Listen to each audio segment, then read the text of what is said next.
Hey guys, welcome to another episode of the Rocket Chiro podcast, the podcast where I help chiropractors think differently about business and marketing. My name's Jerry. I'm your host. I'm a former chiropractor. I help chiropractors now with websites and local search. I help new chiropractors get started. I help stuck chiropractors get unstuck, and I host this little podcast. Today we're going to talk a little bit more about SEO and AI.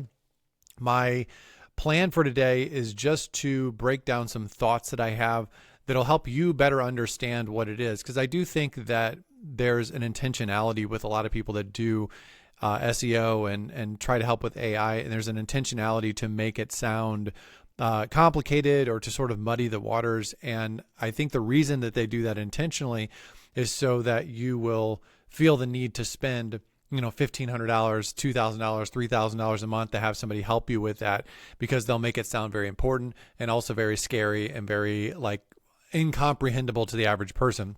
Now, I'm not saying you should do it yourself. I think that most chiropractors probably don't want to and probably shouldn't, because it is a different skill. But I do think that if you better understand some of the thought, like what it actually is, and I'm going to give you some thoughts about even the future and some things to consider that go beyond SEO and AI. That's what we're going to talk about today. And I think it's going to better equip you to make good decisions as you're deciding what to do in the future. So before we get into that, I do want to say, if you want a better chiropractic website, check out the Rocket Chiropractic websites. You can go to rocketchiro.com, see all of our information about the website, see some examples, some current clients. There's some links there where you can check out their websites.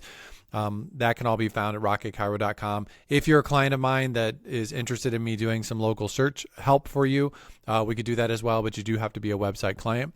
Now, if you want to go beyond the podcast, you want some additional help, some additional trainings, and you want to have access to me, check out my Next Step program. It's really great for chiropractors that are getting started. It's also really great for chiropractors who are out and feeling a little bit overwhelmed and stuck. It's just a great way to kind of get to that next step, that next level. So check that out, rocketchiro.com.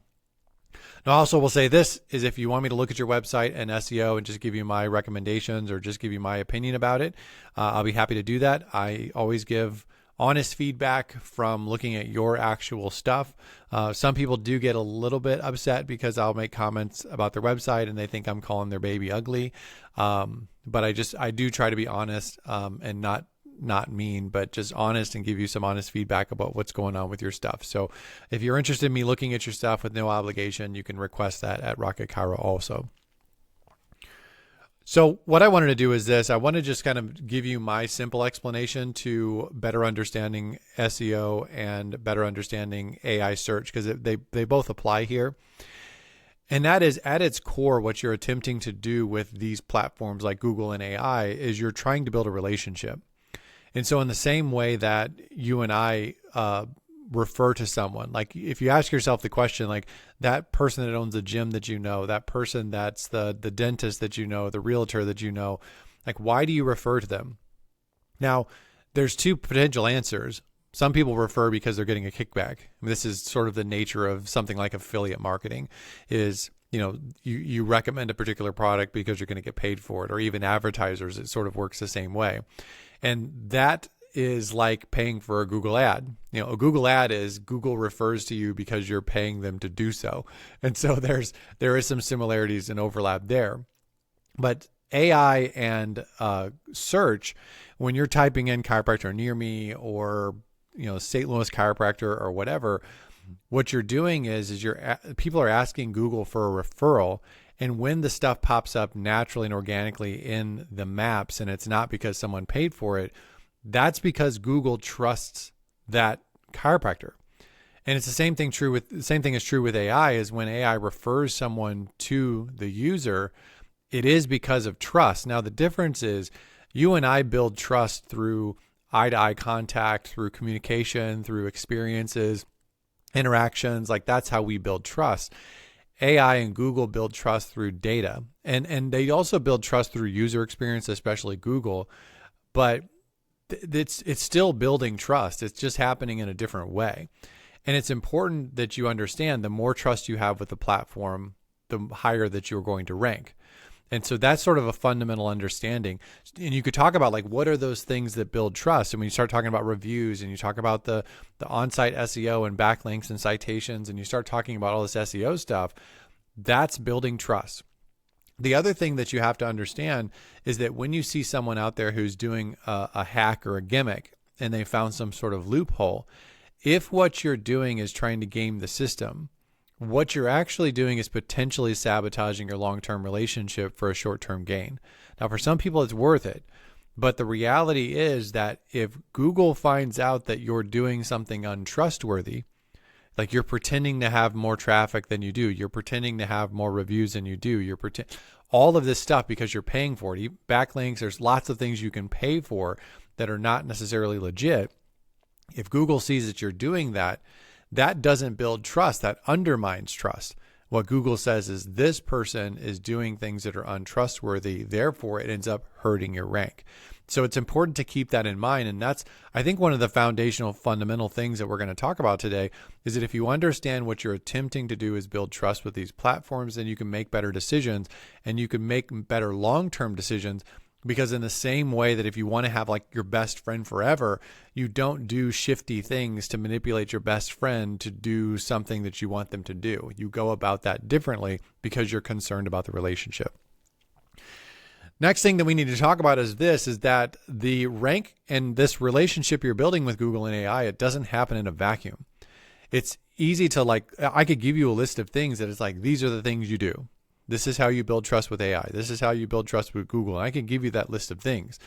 But even if you did everything perfectly and everything correctly, that doesn't mean that you're automatically going to rank first, because there are other chiropractors in your area who have been and are building trust with Google.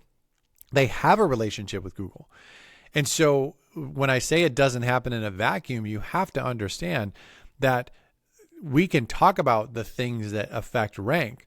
But if the people above you are doing all of those things and have been doing those things for a while, you're not just going to start doing those things and magically show up first. It doesn't happen like that.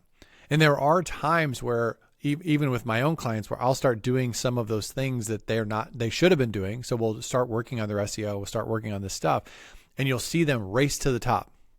What that tells me is all the people above them were not doing a very good job of building a relationship with Google. Because if that were the case, Google would be reluctant to refer to this new person who they just started having a relationship with over this person they've been communicating with, having a relationship with for years. And so that's why the relationship analogy of Google and AI works so well, is because you have to understand that this affects how highly and how quickly you can run up the ladder. Now, that doesn't mean you can't eventually build more trust than someone in your area who's been doing it longer. It just means that you have to set your expectations in a proper place. And when you see all these like advertisements on social media or on YouTube or whatever that are saying like, oh, I can teach you how to rank number 1 in your area. There's a lot of things in your area that actually impact that even if this person, this brilliant genius SEO person who's, peddling their services on social media, even if they had everything absolutely right and had an absolute secret, they still have to climb over the trust that's been built in the area with other people, and they don't have control over that. And so it's important to keep that in mind so our perspective can be in the right place. Next thing you have to understand is this, and I think that this is probably the frustrating reality of the world that we live in now, and something I may not have said 10 years ago, but that is, if we take this idea of building a relationship with Google, you have to also understand that SEO and trying to rank well with AI is not something that's done short term and then it's just over with. And the reason for that is because of the relational nature of it. If we just use in a simple analogy of like, think about the people you went to chiropractic college with. They're probably people that you sat near all the time, that you talked to every single day or almost every day. And because of that communication and because of that closeness, you had a good relationship. But then, things change. You graduate, you move across the country, they move across the country. You get families, you get life starts happening, practice starts happening. Most of the people, at least in my experience, now obviously you might be different, but most of the people in my class, I don't talk to them anymore.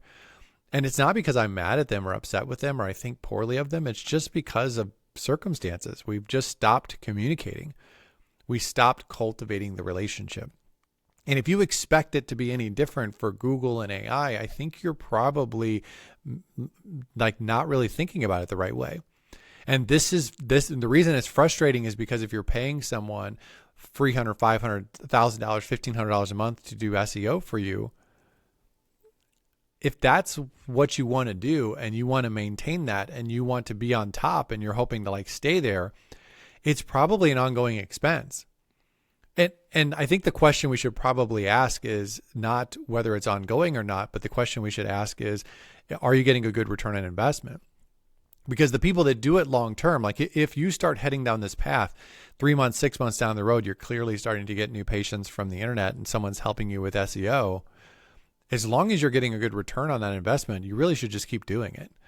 And that's not me trying to add stickiness to the services that I provide, but the reality is that as soon as you stop communicating with Google the way that you were communicating with Google to rank well, you're going to start undermining your relationship. And the likelihood of somebody else, I told a client the other day, which maybe this isn't it's not the most wholesome way to say it, but I'm like, listen, man, you stop talking to your wife and some other dude starts talking to her, you're in trouble. You're in a bad situation. You might be able to get away with that for a short period of time, but you ain't going to be able to get away with it forever. And that's sort of what we're talking about here with ongoing SEO.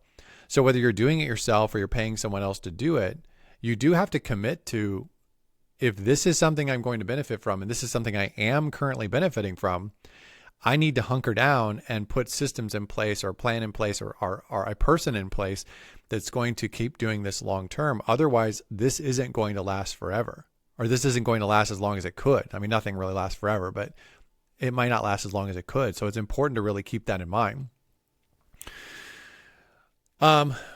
So things like, just kind of quick example, just so you kind of know, like adding reviews on an ongoing basis, adding content, adding links, adding more, like just more heat around your practice on a regular basis. Like that's the important thing.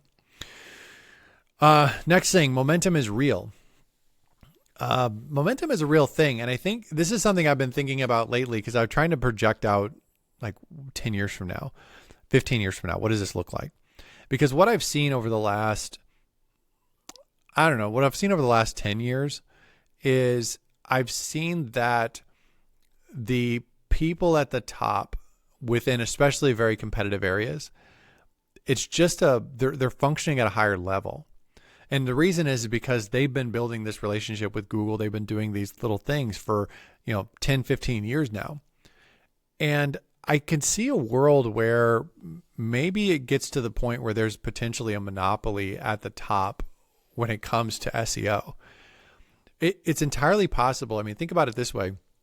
If someone was killing it in your area, and we don't have to be a competitive area, but just your area. Let's say there was 3 offices that they've been there for 20 years and they've been doing really good SEO for the last 10. They've been really focusing on reviews. They got 1,500, 2,000 reviews. They've got tons of content on their website. They're really known in your area. Lots of people are interacting with the Google Business Profile. Lots of people are talking about it on Facebook pages. When, I'm here in my local area, I'm on a couple of the Facebook groups that are in my local area, not chiropractic groups, but just like local city groups. And every now and then somebody will go on there and be like, hey, does anybody know a chiropractor? Which I always think is funny. It always makes me kind of laugh. I made a meme about that. Like one of my very first Rocket Chiro memes was about that. However, I can almost guarantee you there's one name for sure. There's one name in my area that's going to come up every single time, without a doubt. Now there's others that pop up frequently, but there's one that I would bet my life is going to show up. And so think about that from the standpoint of what Google sees, and think about this from the standpoint of like a Reddit post or forums or whatever, is that once someone starts to get momentum, like getting them off of that is going to be really, really hard. And we talked a little bit on the last episode, we talked a little bit about like YouTube momentum, like that sort of idea. And if you go back in time to like when some of these people that are really popular on YouTube, when they started, and even when I first started looking at YouTube, and I probably missed the opportunity back then, because when I was in practice, I looked to see how many chiropractors were posting things on YouTube. And when I first looked, I found like 2, like not 2 in my area, like 2 period. And so obviously that was a situation where if back then I had started creating content, and I ended up closing my practice and stuff, so it probably doesn't matter. But if I had started creating content around my practice and what I was doing and whatever, I would probably have several million followers at this point just because of starting at the right time, not because I'm like the most amazing person in the world or whatever. And then what would happen is like once you become like the pioneer in that situation, you started at such this great time. Now all of a sudden it's like you got 1 million, you got 2 million followers. That snowballs. Like that momentum carries you and can carry you indefinitely. And I think it's true for SEO as well, that once you get to the top and you're doing really, really well, there's so much momentum that's carried with that. And the positive note is that if that's you, it's easier to stay at the top once you get to that dominant space. The bad news for you is if you have 2 or 3 people in your area who are in that dominant space and they're just killing it and they do have that momentum, there could be a world where possibly now, but I would definitely think that like 10, 15 years from now, if everything stays the same idea, the same concept stays there, what you're going to see is that new chiropractors are going to look at SEO and Google and AI and look at it and say, this is actually not something that I don't really have the potential to do well in this area because I'm so far behind and there's so much momentum created that this isn't a realistic marketing plan for me going forward, or at least not anytime soon. And so it's kind of a good news, bad news thing, but momentum is very much real. And AI doesn't give you 3 recommendations in the same way that Google does. Like AI is going to recommend a lot of times like 1 or 2. And we don't fully understand yet how well that's going to work or how exactly that's going to work. And I imagine that will tweak and change with time. But it's AI is even harder because the recommendations that AI gives you, unless somebody says like, hey, give me some more, or they're starting to get more specific with their prompts, it's not like somebody can now like go past the map pack and start scrolling down to like the 7th, 8th, 9th, 10th. Like AI is not going to do that. It's not going to give you an infinite list of the people in your area. It's going to give you just a handful. And so there's definitely the monopoly. Like I said, if you're the one that's in the monopoly, awesome. But if you're not, it does create a problem and it makes things difficult. Now, I'm going to end on a high note, which is a word of encouragement. It's taking all of this into consideration. The thing you have to understand is that your patient base and referrals, like old school word of mouth referrals, that is always going to be valuable. And the other thing that's always going to be valuable for chiropractors is your network. I don't mean your network like in network, like your insurance. What I'm saying is your network within your community.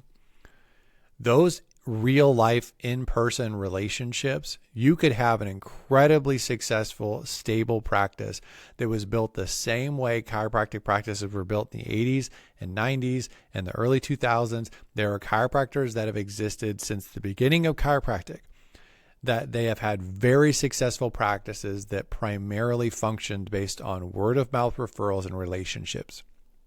And so I say that as a word of encouragement. Now, if you're an introvert like me, sometimes those relationships take time and sometimes they're really, really hard. And sometimes that can be very difficult to kind of get outside of your comfort zone and get out into the community and meet people and be a part of your local community.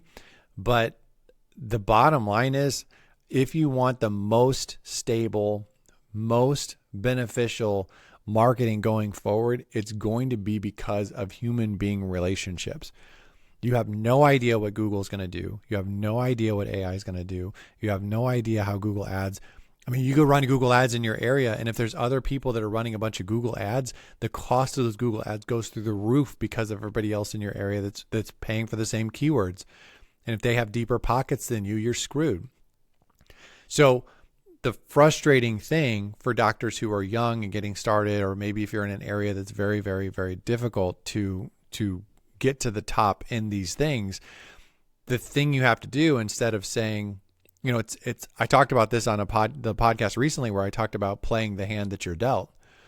This is part of that, playing the hand that you're dealt and understanding that if you do find yourself in a situation where ranking well is not very practical, or it's taking longer than you want it to, or you don't have the budget for it, or you don't have the knowledge to know how to do it, or some combination of those things, the thing you should be leaning on, which you should anyway. It doesn't matter what's going on with AI. You could be the number one person in AI, and you should still be leaning on word of mouth referrals and your network, being a part of your local community, building relationships with, if you're doing moms and kids, the moms groups. If you're doing active people, it should be gyms and training centers and athletes. And if you're doing athletes, it's every single kid's coach in the area. Like, you should be trying to meet them and shake their hand.